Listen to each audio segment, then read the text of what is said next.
when it comes to the most psychopathic individuals within the ruling class. I am convinced, Jen is as well, perhaps the audience, the small but mighty audience, has a similar opinion. I am not convinced that Jared Kushner or Sam Altman are human. I believe that they might be androids because they're so inhuman in their calculus and how they conduct business. Humanity doesn't enter their mind. I don't know if it's even capable of, but when you are full-blown psychopathic like this dumb fuck who is, I mean, let's be honest. Can I wait, is there a reason that the media and the universe and just people in general mention the name Sam Altman without reminding everybody that he's an incestuous pedophile? Oh yeah. Like, I don't understand how that isn't part of his like introduction into everything that he does. He sexually abused his little sister and she was little. And that's just so, like, we're just all going to just pretend that didn't happen and just do business with this guy? Have you seen his eyes? I try not to look. I try not to look, but it's like, I don't understand. It's in the eyes, Chico. I just don't know how it's not mentioned every time. Like, for me, it would almost be Sam Altman, the incestuous pedophile. That would be his title. Like, I don't it should be said every time his name is said, that he's an incestuous pedophile. Colin, pull the Instagram story, please.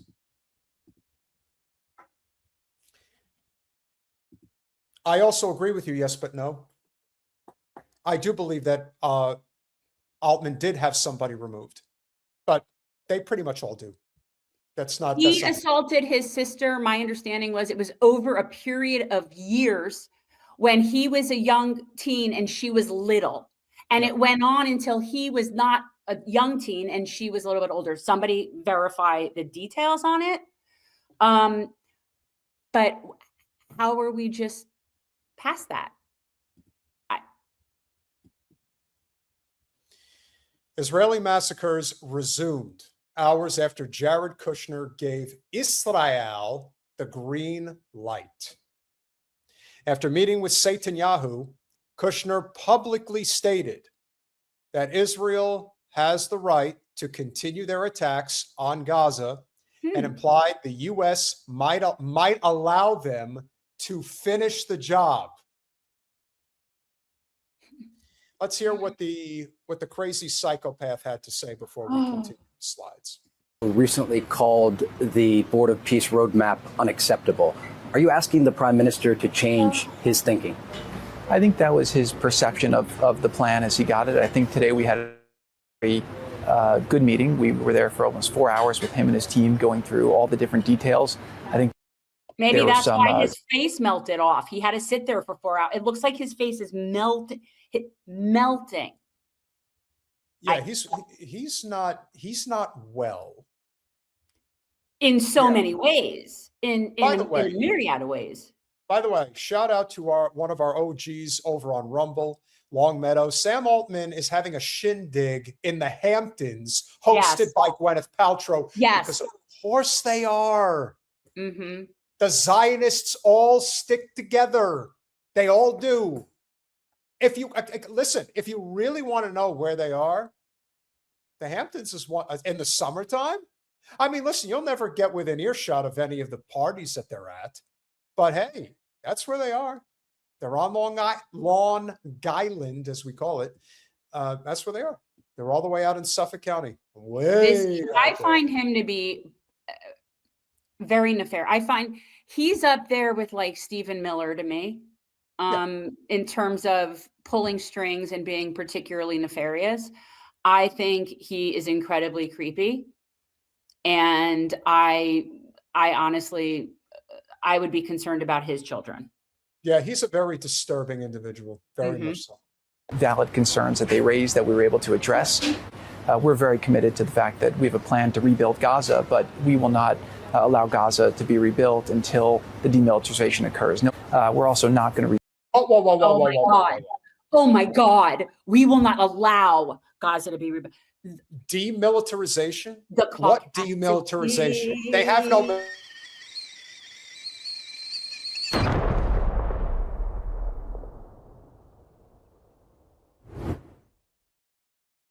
The caucasity. They don't have a military. We How will do not people allow stop- them. We will not allow it to be rebuilt. You know, we've thought about white this. fucking Ashkenazi ass. The fuck? Oh my God. Could we also talk about the fact that Oh, he is I a can't. full-blown emasculated male? He has no muscle tone. He's just like Trump in that respect. And I am always, again, when you think Do we need about to consult the other manual? well, that as well. I He's mean, probably- you know, sometimes when trying to understand things, you got to consult the manual. Well, considering the fact that he's tall and lean, he may have a long one, but he probably has a thin one. That would be my guess. I'm going to So- vomit.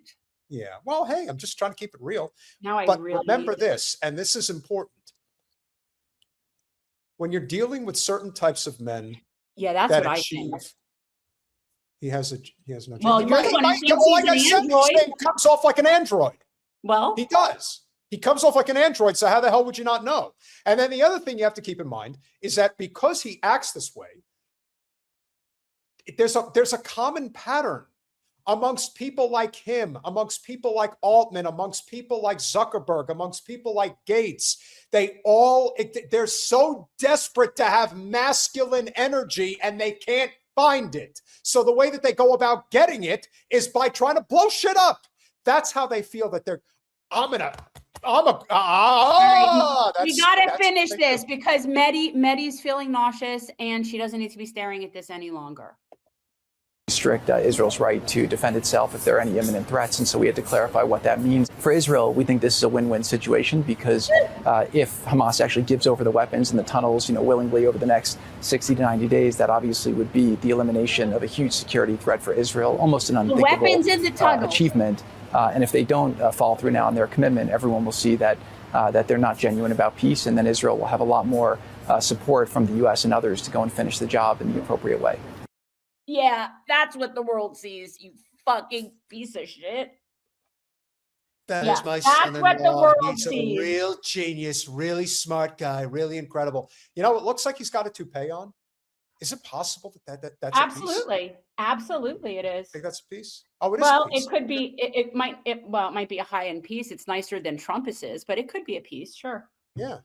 Well, he looks like he's bald. All right, He make looks it go like- away. Yeah. Ugh.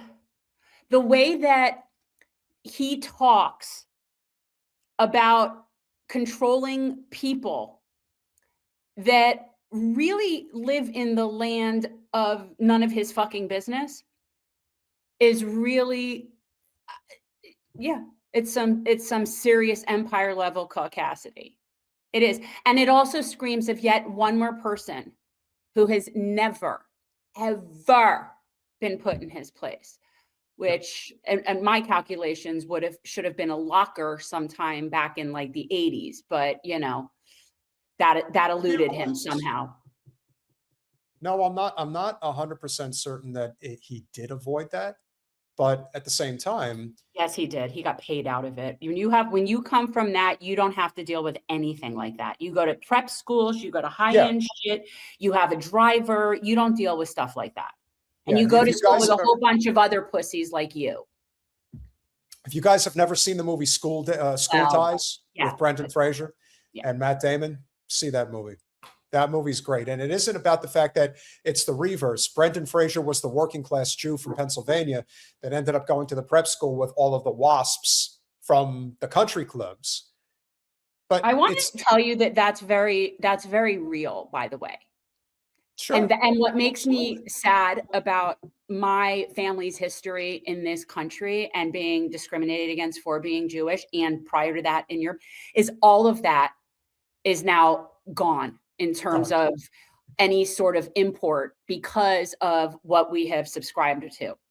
So now it's like that doesn't even matter. And yet it really was hard for people like my parents growing up in places being the only Jewish people. You know what I mean? Like that is a real thing that did happen. I also want everybody in the chat to let us know if you got a reminder that we were going live, or if you've decided to just look it up yourself and knew that we would be live at this time. Because I want to know who's not getting the reminders, because I want to know how people don't just know when we go live, since we've been doing it at the same time all the time. Well, it's not that they don't know, it's that things come up. I mean, we're in the information age where 1,000 things are hitting us all at once. So it isn't necessarily that it's top of mind for everyone, but again, we do understand the no reminder. Yeah.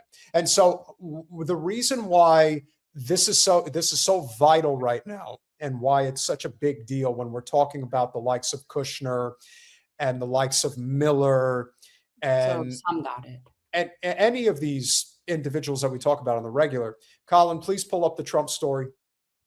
This is an example of when the commander-in-chief is not all there, and then he starts doing this. Trump announces the most crushing economic operation ever. When you have the emperor without any clothes.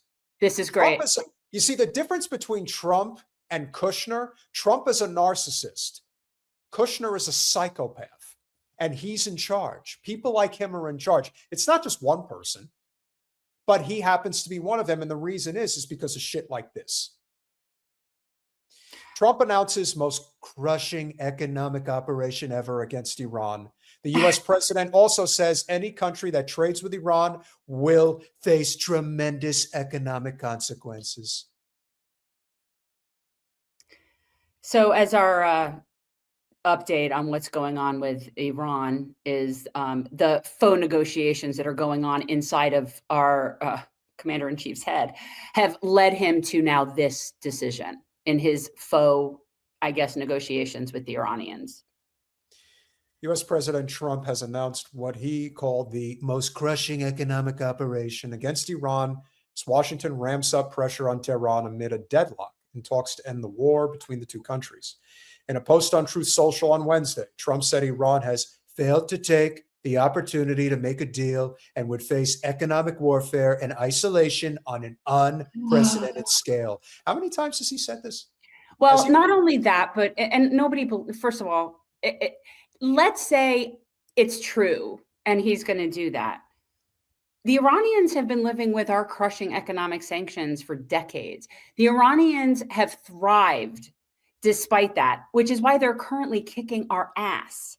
So it's just the fact that he's sitting here threatening them with these sanctions that are irrelevant, and they're laughing at him. Like, this is absurd.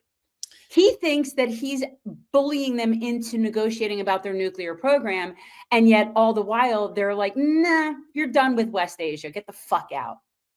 And they're winning. It's so good. He also threatened sanctions against any country that does business with Iran. Any country that allows its financial institutions, businesses, airports, or government entities to provide any type of lifeline to Iran will itself face tremendous economic consequences. Oil smuggling, swap lines, I made those up myself, cash transfers, exchange houses, ship registries, front companies. It all needs to stop now. You know who you are. This will be an economic D-Day, and when we need all of our allies to stand with the U.S. to isolate and defeat the Iran threat. Does that also include dropping a nuclear bomb on them? Because that's being floated now too.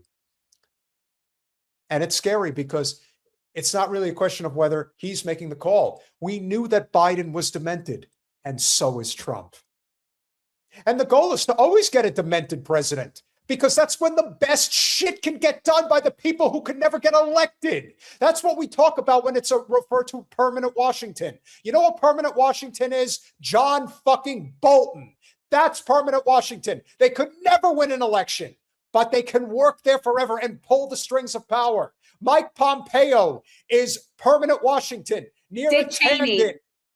Permanent Washington. Dick Cheney selected himself as the vice president. You can't make Sir, that we up. looked for a VP, couldn't find one. I'll do it. I begrudgingly will become your vice president, sir. This is not the first time that Trump has threatened Iran with economic sanctions. So he's threatened them with a lot more than that. Oh my God. Jen, your turn.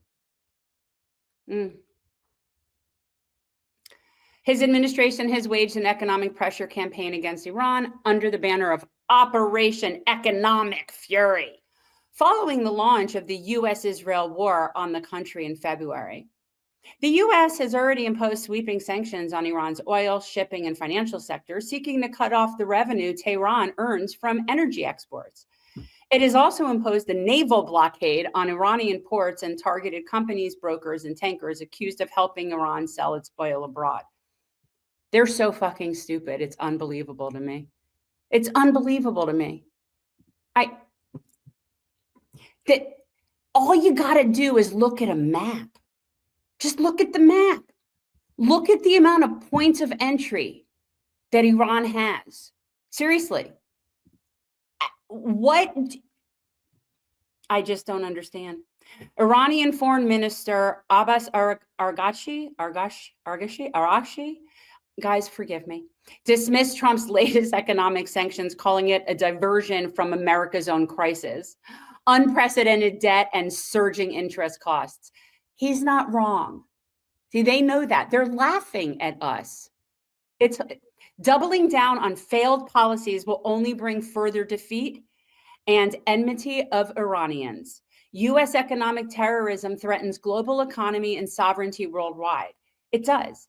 But you see, somebody like Trump is like a petulant child. He's willing to burn everything down because he's angry that he can't get them to bend. And they won't bend.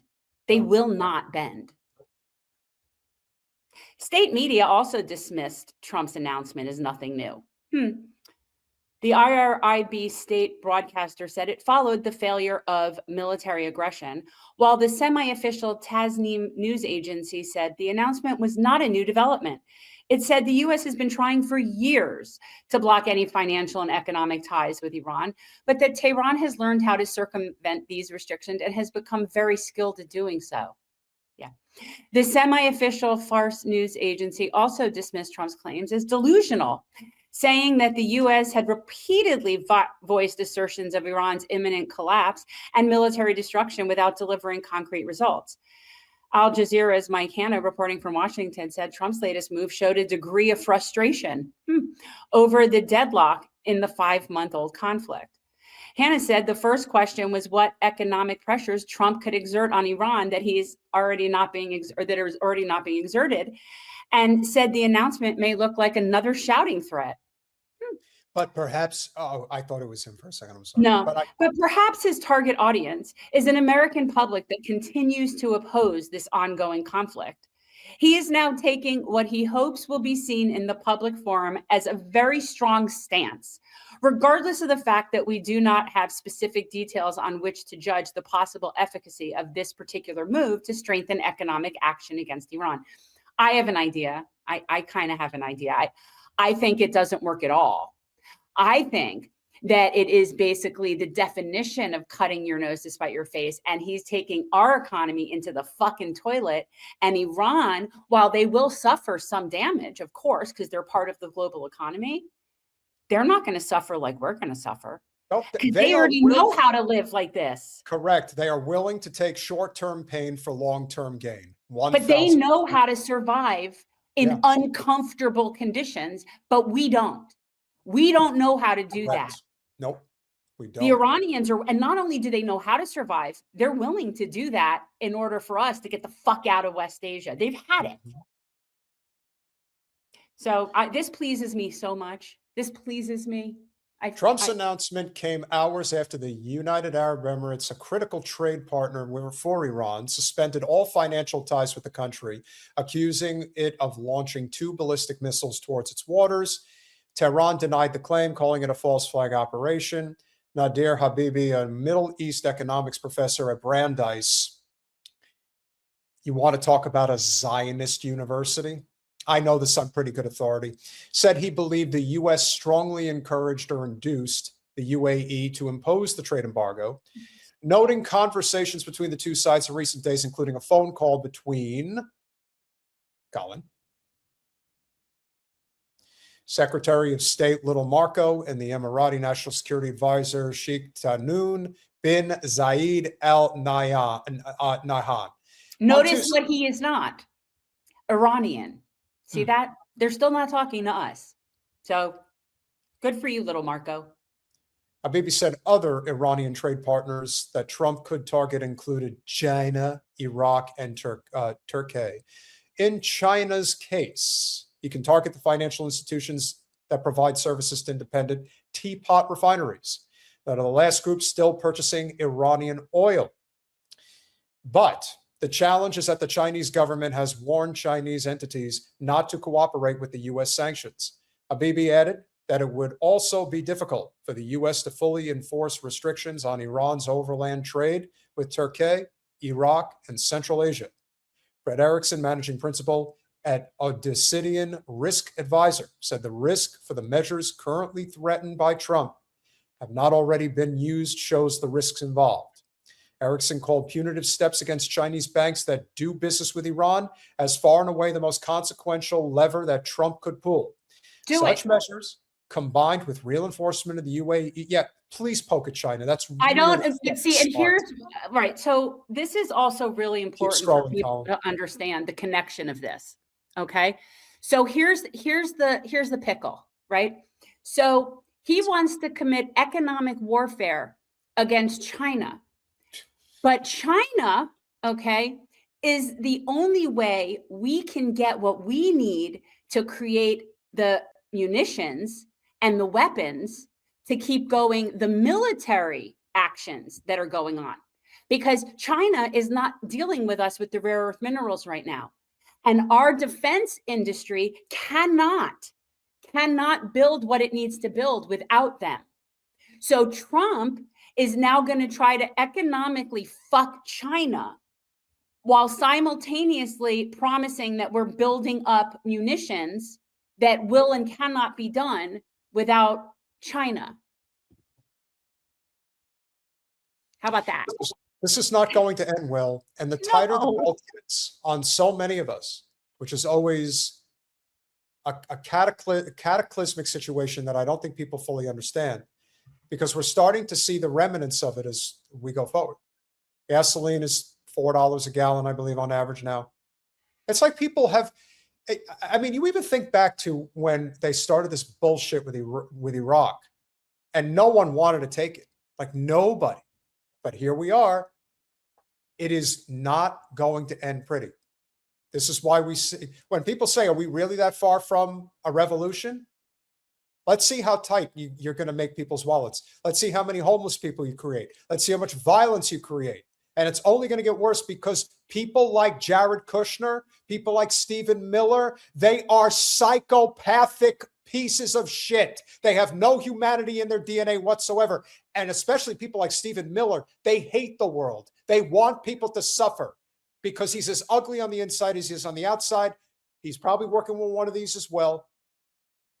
And at the end of the day, they believe that they are always going to be able to get off the island, if you will. They believe that they will always have an escape route. But what if they don't?